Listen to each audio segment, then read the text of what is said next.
Welcome to the VetRise podcast. I'm your host, Juan Perez. My goal is to make success after service accessible to every veteran in society. I believe in the power of leveraging your service, not as a label that defines you, but as a launching pad for your next chapter. What we have been doing hasn't been working, and it's on us to start changing the culture. Enjoy the episode, and thank you for your time.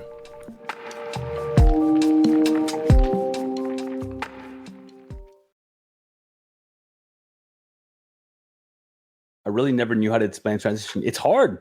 We don't realize what transition is going to do to us. We don't realize what the changes are that are coming our way. We don't realize that we're losing our culture, our friends, our everything. The way that we've been living for at least 4 years, some people even longer. So if we don't realize what changes are coming our way, we don't realize what we have to prepare for. And if we don't prepare for it, it's very hard to make any changes to it. But when you pay attention to it, when you're a little bit more in tune with the fact that there's going to be challenges, you can make better changes for it. You can realize that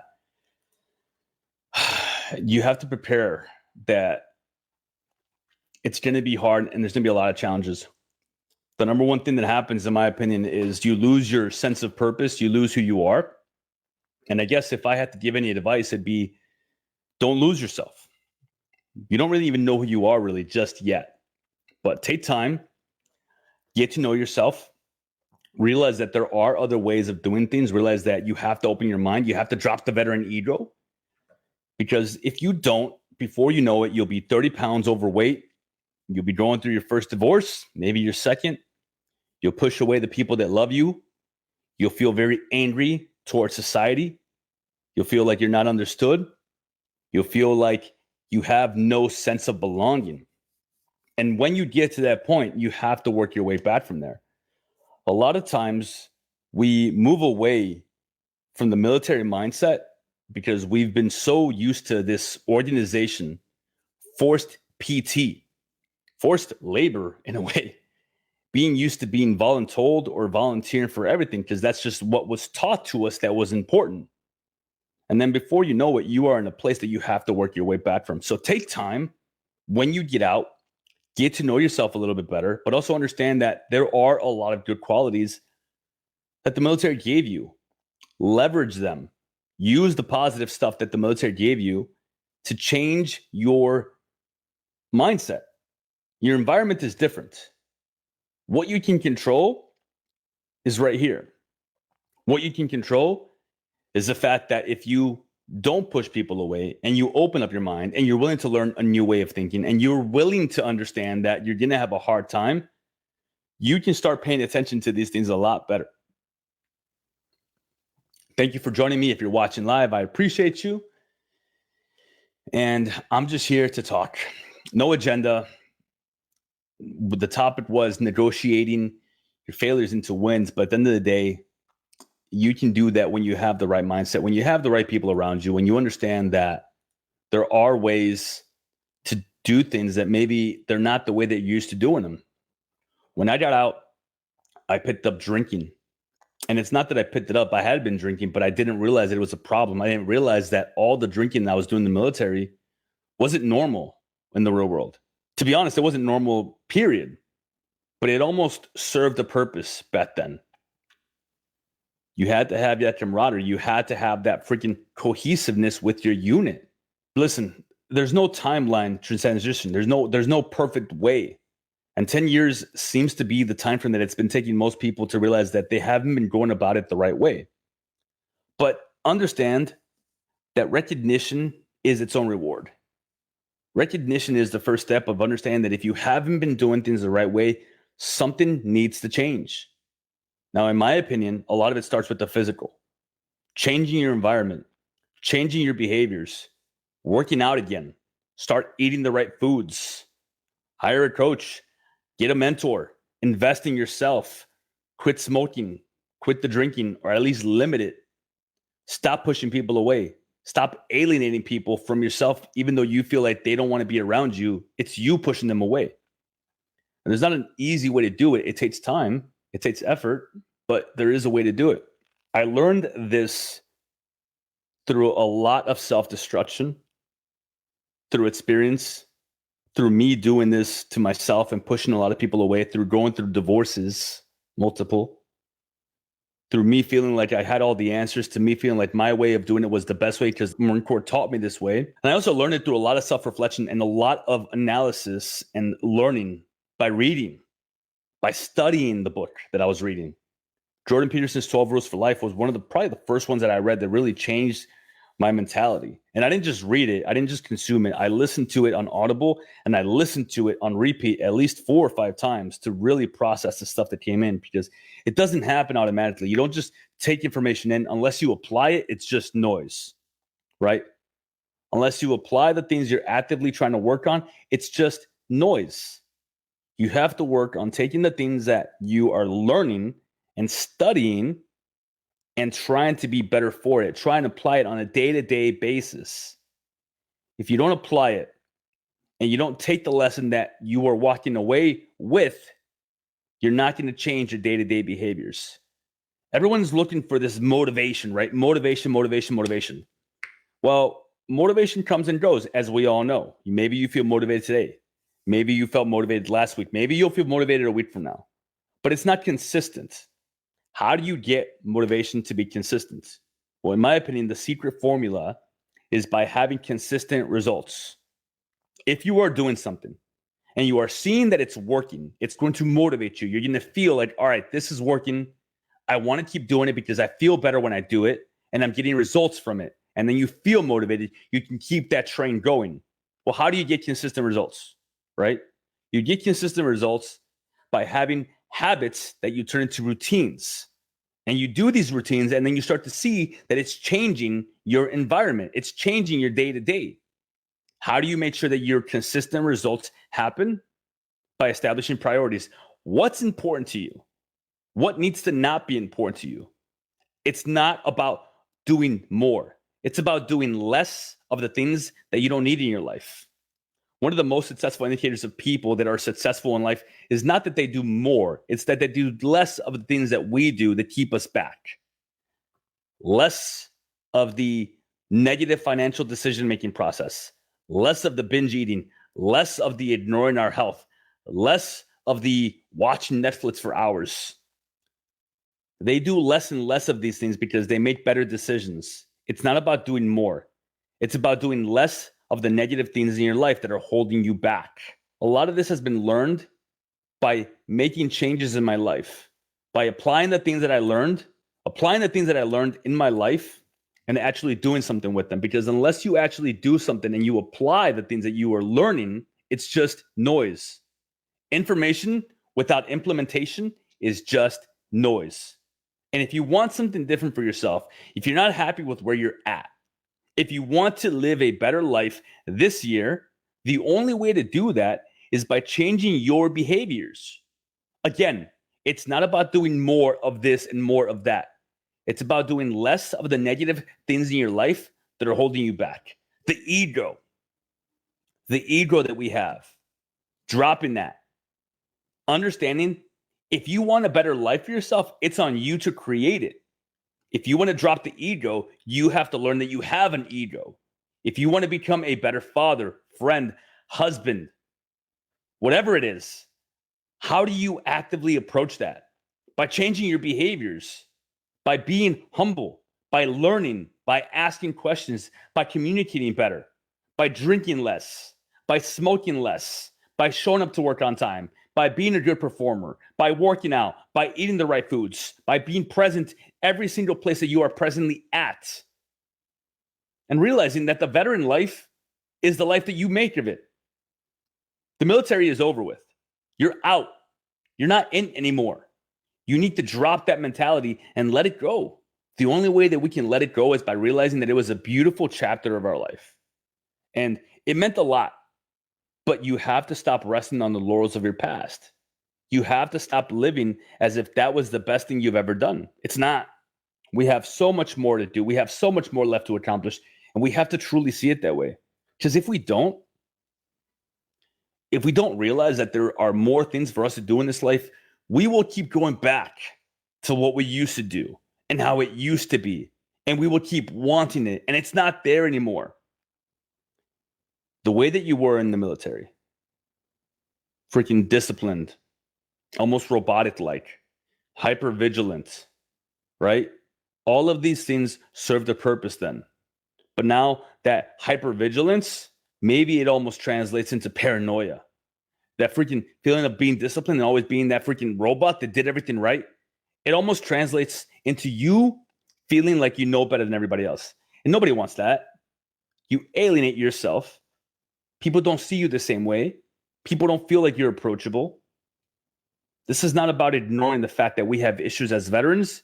This is about addressing the issues and actually doing something about each and every one of them.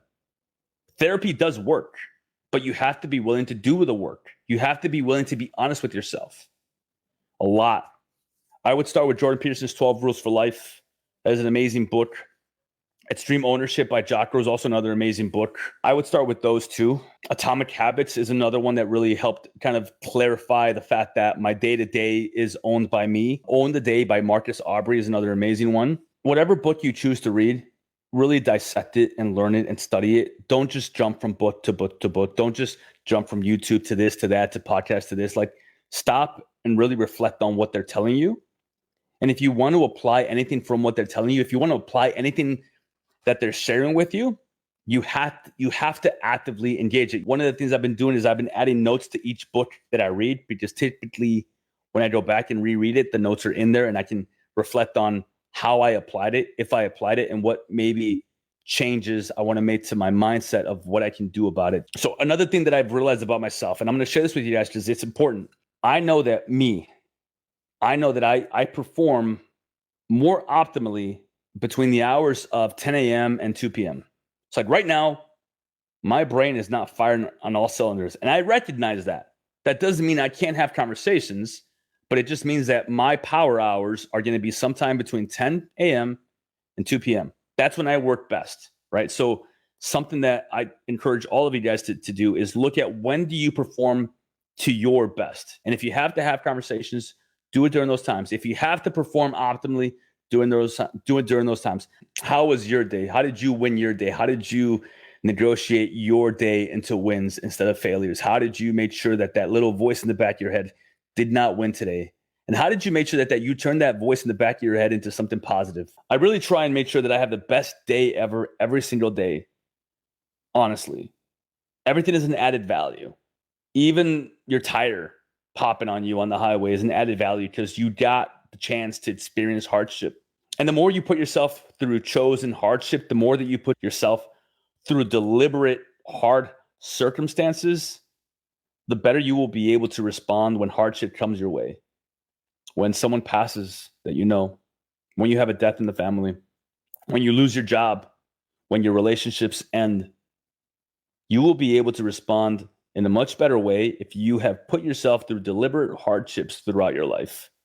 Jumping in the ice barrel, doing that workout when you don't feel like doing it, choosing to eat the meal that you prepped instead of saying yes to those donuts that your coworker brought into work, making the decision to leave work when you're supposed to and spending time with your family when you know that deep down inside you wish you were just working more because you feel like you get a lot out of it. You get more out of making the hard decisions in your life and choosing deliberate hardships. That way, when trouble comes your way, when things happen in life, because they're going to happen, you're better equipped to be able to manage those situations in your life. You're better equipped to be able to translate the skills that you have, leverage the way that you've been living your life. So that way, when hard things happen to you, you're not lost in the sauce. You're not playing catch up. You're not panicking. You're not going into this stressful or this anxiety mode where you don't know what to do. When you make a decision that's a little bit hard and that you can't make it normally, and you decide to do the hard thing in life, it makes the rest of your life easier because you are building up those calluses. You are building up resilience. You are establishing kind of a way of life.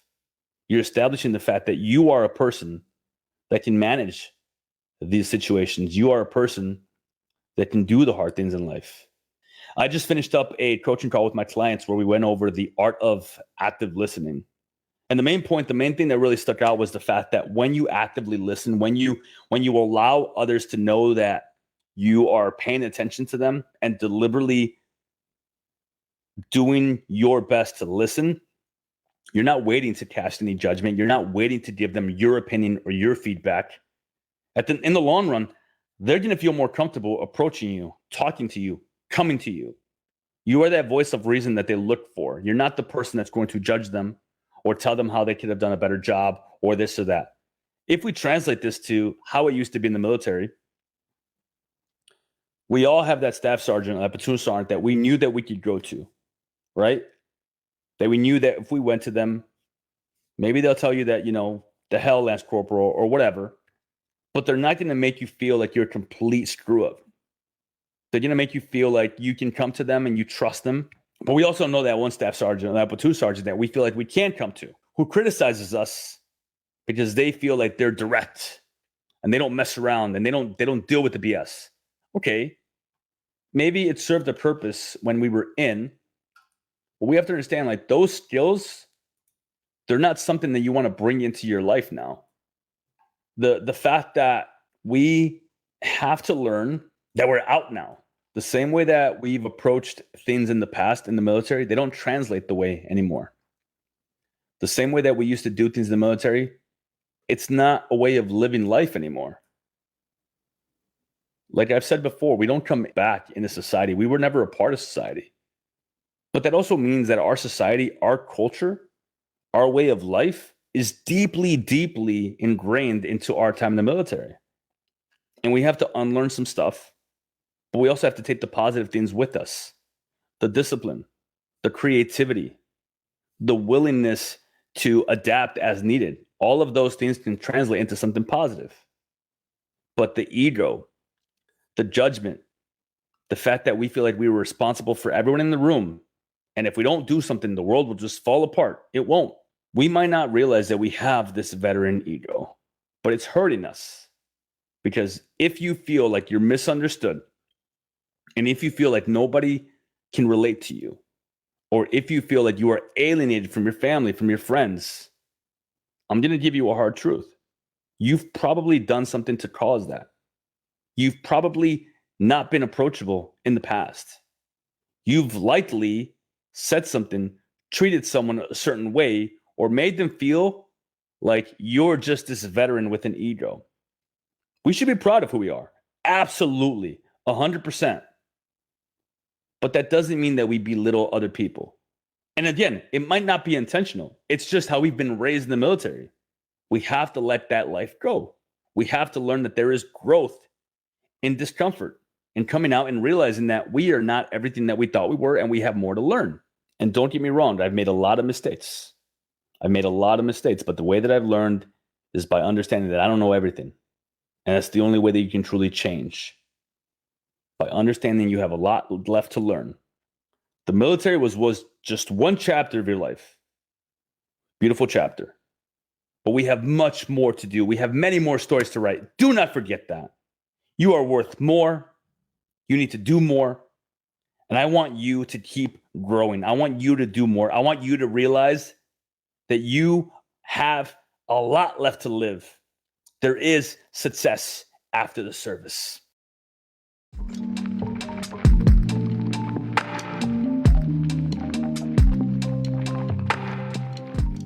And that brings us to the end of another episode of the VetRise podcast. If today's episode inspired you, made you think, or simply just gave you hope, I have a small favor to ask.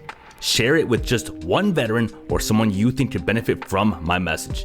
Your share could light a spark for them. You don't know who you might save. For more insights and to join this mission, follow my socials at JP the Veteran Coach and explore how we can rise together. Thank you for joining us, for being part of this journey, and for believing in the power of rising together as veterans. Until next time, keep pushing forward, keep rising, and never forget we are stronger together. My name is Juan Perez, and thank you for your time.